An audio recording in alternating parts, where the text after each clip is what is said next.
Hello everyone, हमारे पास topic क्या है? कॉलिजन, मतलब types of collision on the basis of kinetic energy. इससे पहले हम लोग कॉलिजन पढ़ चुके हैं। कॉलिजन क्या हुआ करता था? दो वस्तुओं के बीच में टक्कर की बात करते थे। क्या था? दो वस्तुओं के बीच में टक्कर की बात, मतलब कि इसको हिंदी में टक्कर या क्या कहेंगे? संघट कहेंगे। क्या कहेंगे? संघट कहेंगे। अब हम लोग पिछले क्लास में पढ़ चुके थे कॉलिजन के दो प्रकार। कौन कौन सा प्रकार था? Head on collision and oblique collision.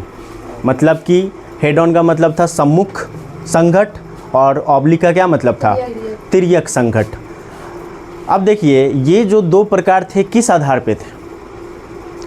Collision की दिशा के आधार पे। मतलब कि कॉलिजन होने के बाद जो प्रारंभिक दिशा है वस्तु m1 और वस्तु m2 का, वो सेम दिशा रहती है या दिशा बदल जाती है, इस आधार पे था।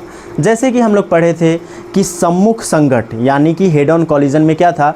दो वस्तु एक ही रेखा में गति कर रही होती थी इस तरह से, और कॉलिजन होने के बाद भी सेम दिशा में गति कर रही है। ठीक है, थोड़ा आगे हो जाए। लेकिन जब ऑब्लिक कॉलिजन होता था, मतलब कि तिर्यक संघट, उसमें क्या होता था? यहाँ कॉलिजन के बाद अपनी दिशा को चेंज कर लेता था। दिशा कैसी हो जाती थी? तिरछी हो जाती थी। कैसी हो जाती थी? तिरछी हो जाती थी। हम लोग पिछली कक्षा में पढ़ चुके हैं। आज हम लोग को पढ़ना है types of collision on the basis of kinetic energy. किसके आधार पर?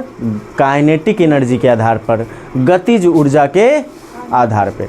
मतलब कि कॉलिजन से पहले गतिज ऊर्जा और कॉलिजन के बाद गतिज ऊर्जा बराबर रहती है या नहीं रहती है, चाहे कितना रहती है, इस आधार पे हमको क्या पता करना है?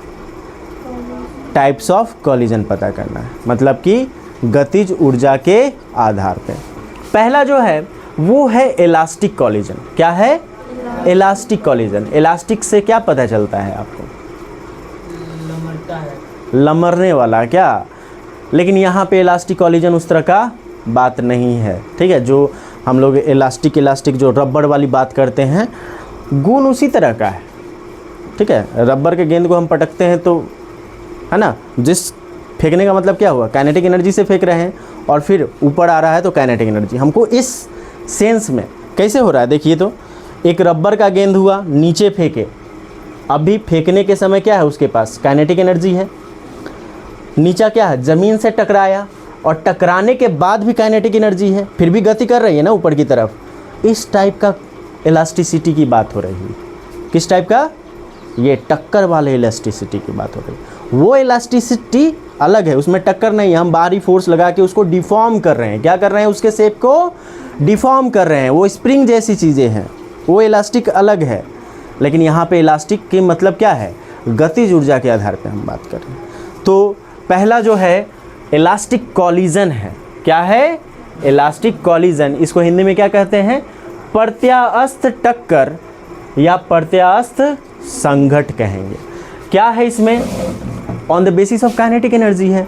तो पहला इलास्टिक कॉलिजन वो कॉलिजन होगा जिसमें काइनेटिक एनर्जी क्या रहता है? कंजर्व रहता है। मतलब कि गतिज ऊर्जा संरक्षित रहता है। गतिज ऊर्जा के संरक्षण का सिद्धांत क्या है? गतिज ऊर्जा के संरक्षण का सिद्धांत क्या है? कोई भी घटना, चाहे यहाँ पे टक्कर है, उस घटना से पहले और घटना के बाद गतिज ऊर्जा क्या रहती है? एक समान रहती है। क्या रहती है? एक समान रहती है। उसमें कोई लॉसेस नहीं होता है। इसी को क्या कहेंगे? गतिज ऊर्जा के संरक्षण का सिद्धांत कहेंगे। वही चीज़ है यहाँ पे। क्या है? गतिज ऊर्जा यानी कि काइनेटिक एनर्जी क्या रह रही है? संरक्षित रह रही है। क्या रह रही है? संरक्षित। पॉज करो तो।